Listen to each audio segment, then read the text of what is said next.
자, 오늘 본문을 통해서 영적인 지식 이런 제목으로 말씀의 은혜를 같이 나누겠습니다.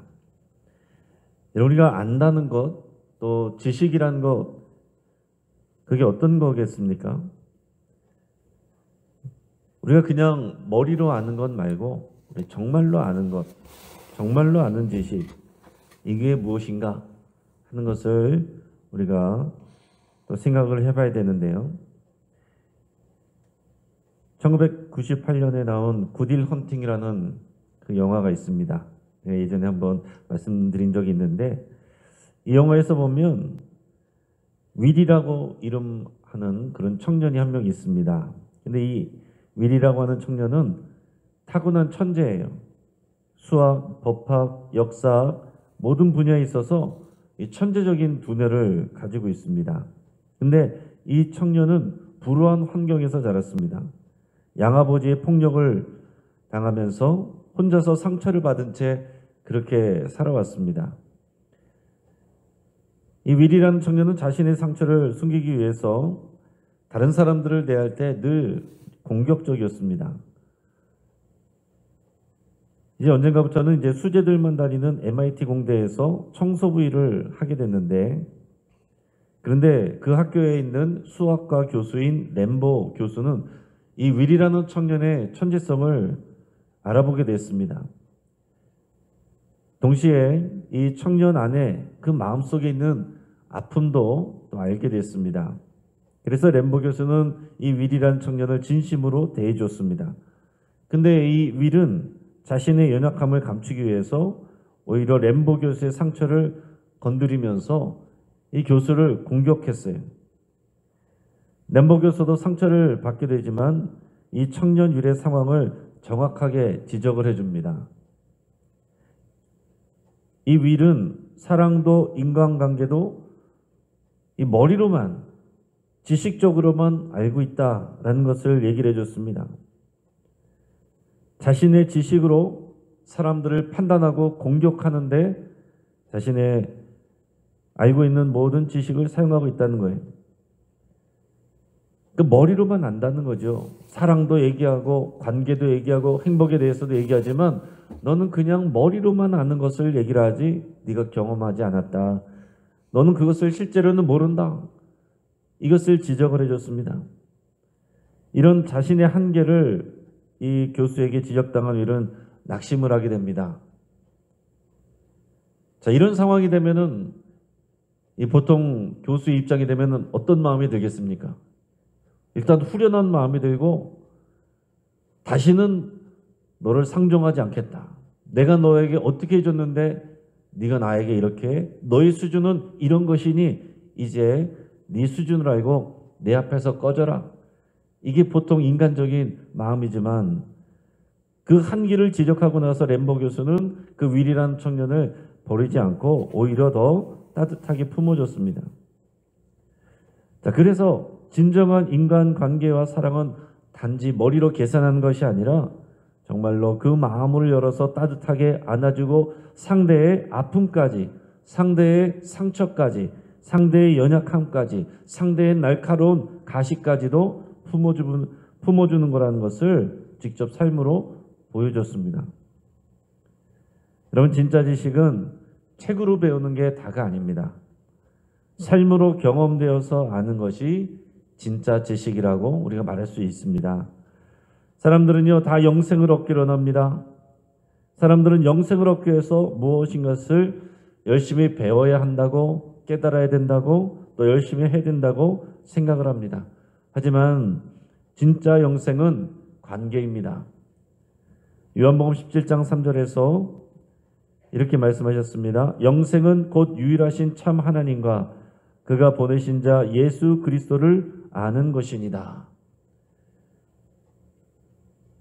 하나님을 알고 예수 그리스도를 안다는 것. 여러분, 성경에서 안다는 것은 지식적인, 머리로 하는 지식적인 것을 말하는 것이 아니라 관계적으로 경험하여 아는 것을 말합니다. 인격적인 교통이 있는 것, 그것을 통해 또 서로를 알아가는 그 관계가 참된 영생이라고 성경에서 가르쳐주고 있는 겁니다. 여러분, 하나님을 아버지로 알고 예수님을 나의 주로 믿고 고백하고 관계 맺는 것, 이것이 진짜 살아있는 지식이고요. 그게 영생의 길입니다. 교회 다닌 지 오래됐어도 예수님을 인격적으로 만난 일이 없고 주님과 교통하던 일이 없고 내 마음을 드리고 주의 말씀 앞에 나 인격적으로 나의 삶에 안 하던 것을 하고 하던 것을 안 하고 하는 믿음의 순종과 실천이 없다면 진정한 관계가 없는 것이고 또 진정한 영생의 지식이 없는 거다 말할 수 있습니다. 여러분, 오늘 본문에서는 두 가지 상황이 펼쳐지는데요. 하나는 율법 교사가 예수님을 시험하여 질문하는 상황이고 하나는 마르다와 마리아 자매의 이야기입니다. 오늘 평상시에는 우리 따로 설교 듣는 내용들이지만은 이 두 가지 일들 가운데서 공통적으로 우리에게 영생을 주는 그 영원한 지식이 무엇인가? 또 그것을 우리가 깊이 생각할 수 있길 바랍니다. 오늘 본문에서 율법 교사는 예수님에 대해서 진짜 알고자 하는 마음이 없었습니다. 성경에 보면 시험하여 질문하였다라고 그랬습니다. 질문은 영생에 대한 것이지만 그의 본심은 예수님을 율법적인 지식으로 시험을 해서 혼을 내주거나 사람들 앞에서 창피를 주려는 것이었다 하는 것입니다. 오늘 본문의 25절 말씀을 같이 읽겠습니다. 어떤 율법교사가 일어나 예수를 시험하여 이르되 선생님, 내가 무엇을 하여야 영생을 얻으리까? 율법사가 가지고 있는 이 영생에 대한 관념은 뭡니까? 무엇을 행하여서 얻는 것, 이렇게 생각을 하고 있어요. 자신의 어떤 열심과 행위로 거기에 대한 보상으로 받는다, 이런 생각을 갖고 있는 거죠. 물론 그렇게 생각하는 것이 무리는 아닙니다. 자, 십계명을 비롯해서 많은 율법의 내용들을 하나님께서 주셨고 그 율법을 지켜 행하면 하나님이 저들의 하나님이 되신다고 하셨기 때문에 그게 얼추 틀린 말은 아닙니다. 그러나 여러분, 똑같이 계명을 지키는 것 같아도 그 안에 하나님과의 온전한 인격적인 관계가 없고 순종이 없고 사랑이 없으면 그 행위도 죽은 행위가 돼요. 그 지식은 죽은 지식이 됩니다. 자, 예수님은 지혜로우셨습니다. 율법사의 의도대로 휘둘리지 않으시고 오히려 반대로 질문으로 또 답을 하십니다. 26절 말씀 우리가 읽겠습니다. 예수께서 이르시되 율법에 무엇이라 기록되었으며 네가 어떻게 읽느냐? 율법의 내용이 무엇인지 오히려 이 율법사의 의견을 물어봤습니다. 이 바리새인들은요, 율법을 공부한 사람들은 항상 율법을 연구하면서 주로 그들의 관심이 무엇이냐면은 수많은 율법과 다양한 규칙들이 있는데 그 중에서 어떤 것이 더 큰 거냐, 어떤 계명이 더 중요한 거냐, 그것을 이제 논쟁하는 것을 즐기는 사람들입니다. 이 율법교사에게 오히려 예수님이 거꾸로 물어보신 겁니다. 지금 너는 그렇게 율법을 많이 연구하고 공부하는데 율법을 많이 안다고 하는데 네가 생각할 때 그럼 과연 그 율법에서 가장 큰 율법이 무엇이냐? 가장 중요한 율법이 뭐라고 생각하냐? 이것을 역으로 질문을 하신 겁니다. 27절 말씀을 같이 읽겠습니다. 대답하여 이르되 내 마음을 다하며 목숨을 다하며 힘을 다하여 뜻을 다하여 주 너의 하나님을 사랑하고 또한 내 이웃을 내 자신과 같이 사랑하라 하였나이다. 아멘. 자, 두 구절을 얘기했어요. 하나는 쉐마 말씀 신명기 6장 5절에 하나님을 가장 사랑하라는 말씀이고 또 하나는 레위기서 19장 8절에 내 이웃을 내 몸과 같이 사랑하라고 하는 이 두 가지 말씀을 이 율법교사가 딱 찍어서 대답을 했습니다. 그리고 이것은 과연 맞는 말이고 예수님께서 이 말이 맞다는 것을 인정하셨어요. 또 다른 복음서에 보면 대답을 잘했다고 칭찬을 해주는 그런 내용도 나옵니다. 자, 율법의 핵심은 십계명에 있고 십계명은 또한 둘로 나눌 수 있는데 하나는 하나님을 사랑하라는 것이고 또 하나는 이웃을 사랑하라는 것입니다. 그 핵심이 신명기 6장 말씀과 레위기 19장에 나오는 말씀이에요. 이것을 분명하게 제대로 대답을 했습니다. 그리고 하나님을 사랑하는 것은 반드시 자신의 이웃을 사랑하는 것과 연결이 되어 있습니다.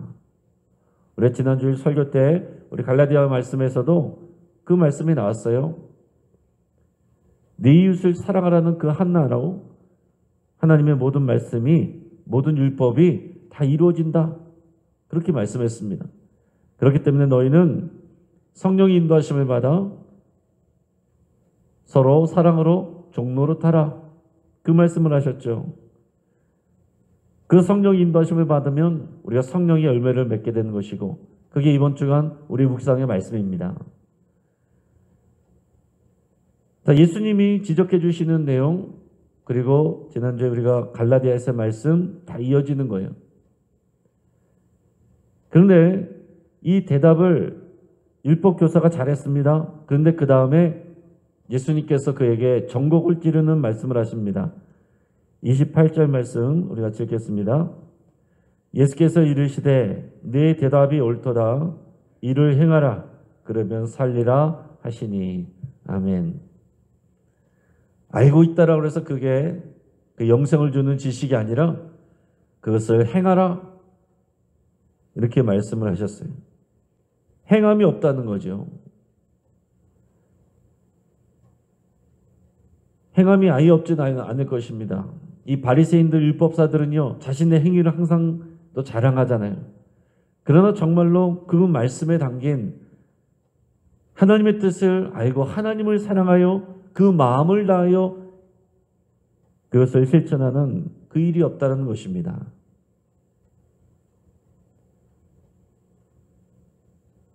그것은 이 율법 교사의 그냥 머리로만 아는 지식일 뿐이라고 말씀하시는 거예요.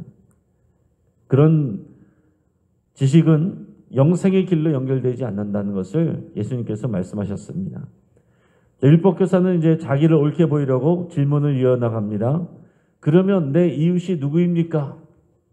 내 이웃을 사랑하라 이 말씀을 나눴는데 그러면 내 이웃이 누구입니까? 그랬더니 예수님께서 비유로 설명을 하셨습니다. 그리고 그 비유는 우리가 잘 아는 강도 만난 자의 비유 또는 선한 사마리아인의 비유입니다. 자, 강도 만난 사람은 유대인이었어요. 지금 거의 죽을 위기에 처해 있습니다. 그 모습을 본 사람들은 여러 사람들이었습니다. 제사장, 또 레위인들, 그들은 종교 지도자들이었습니다. 유대인들이었습니다. 그러나 누구보다도 하나님의 마음을 잘 이해하고 그 뜻을 실천해야 되는 하나님을 사랑하고 이웃을 사랑하는 것을 뻔히 아는 사람들이지만 그들은 강도 만난 자, 피 흘리며 거반 죽어가는 이 사람을 피해갔습니다. 자, 변명거리는 다 있습니다. 율법에 따라서 시체를 만지면 부정해지고 부정해지면 제사를 집리할 수가 없습니다. 율법을 지키기 위해서였다라고 그들은 항변할 수 있을 겁니다. 하지만 제사를 드리는 일보다 생명을 구하고 살리는 일이 더 중요한 것이고 그것이 율법에 담겨있는 진짜 핵심의 내용이죠. 그런데 한편 유대인들이 경멸하는 이 사마리아인은 그를 도와서 상처를 치료해주고 주막으로 데려가서 돌봐주고 또 주막 주인에게 데나리온 2를 내어주면서 그 사람을 돌봐달라고 부탁을 합니다. 돌아올 때 부족한 비용이 있다면 자신이 갚아주겠다라고 그랬습니다. 그렇게 해야 할 의무가 없습니다. 그런 상황과 관계도 아닙니다. 그러나 사마리아 이 사람은 그런 사랑의 행위를 행하였습니다. 율법을 잘 아는 제사장과 레위인이 당연히 했어야 될 일을 유대인들이 또 우습게 하는 이 사마리아 사람이 행하였다 하는 것입니다. 예수님은 율법교사의 질문을 바꿔서 누가 강도 만난 자의 이웃이 되겠느냐 이렇게 질문했습니다. 율법교사는 자비를 베푼 자입니다. 이렇게 대답을 했고 예수님은 가서 너도 이와 같이 하라. 이렇게 대답을 하셨습니다. 자, 율법교사의 문제는 뭐겠습니까? 율법의 내용을 머리로는 알고 있지만 거기에 담겨있는 하나님의 명령과 뜻을 제대로 순종하지 않았다는 것입니다. 그렇게 하면서도 항상 이유는 있어요. 율법의 지식으로 자신은 율법을 지켰다고 얘기를 하는 거죠. 그러나 그 생명을 사랑하는 진정한 사랑의 행위가 없다는 것을 예수님께서 지적을 하셨습니다. 그 다음에 나오는 마르다와 언니 마르다의 상황도 크게 다르지 않습니다. 예수님의 방문을 받은 마르다와 마리아 자매가 예수님을 대접합니다. 자, 마르다는 중요한 손님인 예수님을 잘 대접하기 위해서 준비하느라고 마음이 분주했습니다. 마리아는 태평하게 예수님의 발치에 앉아서 예수님의 말씀을 듣고 있었습니다. 마르다는 예수님과 동생 마리아에게 또 분통을 터뜨리죠. 나는 이렇게 분주하게 일하고 있는데 마리아는 왜 태평하게 저렇게 앉아서 예수님의 말씀만 듣고 있습니까? 예수님, 내 동생에게 좀 말씀해 주셔서 콩구멍 내치고 나를 도우라고 그렇게 얘기해 주십시오. 그렇게 얘기를 합니다. 뭐라고 예수님께서 대답하십니까? 41절 42절 우리가 찍겠습니다. 주께서 대답하여 이르시되 마르다야 마르다야 네가 많은 일로 염려하고 근심하나 몇 가지만 하든지 혹은 한 가지만이라도 족하니라. 마리아는 이 좋은 편을 택하였으니 빼앗기지 아니하리라 하시니라. 아멘. 자, 마르다는 많은 일로 염려하고 근심하고 있다라고 그랬습니다. 분주합니다. 그것은 열심히 사는 사람, 성실한 사람이라고는 할 수 있겠죠. 그러나 더 중요하고 본질적인 것을 놓치고 있습니다. 그건 뭡니까? 가장 중요한 한 가지, 더 좋은 것을 선택하는 것은 바로 예수님을 만나는 것입니다. 그리고 예수님의 말씀을 듣는 것입니다. 여러분, 오늘 우리가 이 자리에 나오신 건 여러분 잘하신 일이고 여러분들을 또 칭찬하고 축복합니다. 근데 우리 안에 분주한 마음이 있을 수 있어요. 빨리 기도해야 되는데. 그러나 여러분, 주의 말씀을 듣는 것부터가 기도입니다. 주의 말씀을 마음에 두고 순종하는 마음으로 믿음으로 기도하는 기도가 능력 있는 기도가 되고 응답받는 기도가 되는 것입니다. 주의 말씀을 마음으로 듣지 않고 나의 열심을 내세워서 나의 열심을 쌓아서 응답을 받으려는 것은 믿음이 아닌 거죠. 언뜻 보면 이 두 가지 이야기가 반대인 것처럼 보입니다. 앞에서는 예수님께서 행동을 촉구하셨습니다. 그러나 뒤에 보면 바쁘게 행동하고 있는 이 마르다에게 지금 그거보다는 가만히 앉아서 나를 만나고 나의 말을 듣는 것이 중요하다라고 그랬습니다. 그냥 단순히 행동이 중요한 게 아니고 또 그게 또 안 좋은 게 아니라 중요한 건 뭐예요? 관계라고 그랬습니다. 주님을 사랑하고 또 주님께 집중하는 또 주님을 경험해야 하는 그 관계에 충실한 행동과 순종, 이게 중요하다는 거죠. 그게 우리에게 영생을 주고 영생의 길로 인도하는 참된 지식이란 것을 주님이 우리에게 가르쳐주고 있는 것입니다. 사랑하는 여러분, 지금도 우리는 그럴 때가 많습니다. 특별히 교회에서도 그럴 때가 많습니다. 내가 무언가 열심히 일하고 있는 것을 나의 믿음이라고 생각할 때가 있어요. 당연히 우리가 우리의 믿음이 행동으로, 순종으로, 실천으로 이어져야 됩니다. 행동과 실천이 없는 그런 믿음은 또 죽은 믿음이라고 그랬습니다. 그러나 그 믿음의 시작은 나의 열심히 있는 것이 아니라 주님과의 만남이고 주님과 눈을 마주치는 것이고 주의 말씀에 귀 기울이는 것입니다. 오늘 이 새벽에 여러분들이 이 귀한 시간을 깨어서 이 자리에 나와서 오늘 마리아처럼 주의 말씀에 집중하고 주의 얼굴을 구하며 나오는 여러분, 이 자리가 너무나도 소중하고 귀한 자리입니다. 이거 생략하고 나가서 여러분이 열심히 일할 수도 있지만 그거보다 더 중요한 것은 오늘 이 자리에서 주님 앞에 엎드려 주의 발치에서 주님께 집중하고 있는 이 시간이고 이 말씀을 붙드는 자가 나가서 우리의 필요를 구하는 자들의 이웃이 되어줄 수 있습니다. 비슷하게 일하고 비슷하게 움직이는 것 같아도 전혀 결과가 다를 수 있다 하는 것입니다. 오늘 이 새벽에 주님을 깊이 만나고 또 영생을 주는 참지식 가운데 순종하며 또 귀한 상급 받는 저 여러분 되기를 주의 이름으로 축복합니다. 같이 한번 기도하겠습니다. 오늘 이 시간 말씀을 붙잡고 함께 기도할 때에 예수님을 날마다 인격적으로 만나고 경험하여 알기로 그렇게 여러분 기도할 수 있기 바랍니다. 성경 말씀을 머리로만 하는 것이 아니라 우리가 실천하고 순종하기로 결단하며 기도하시기 바랍니다. 오늘 우리 주변에 어려운 이웃에게 내가 자비를 베풀기로 여러분 결단하시고 오늘 우리가 듣고 은혜 받는 것을 끝나지 아니하고 반드시 오늘 하루 동안 나의 도움이 필요한 누군가에게 내가 자비를 베풀거나 내가 그에게 도움을 주기로 여러분 결단하시고 성령께서 누구를 도와줘야 될지 어떻게 도와줘야 될지 또 깨닫게 하시기를 기도하시기 바랍니다.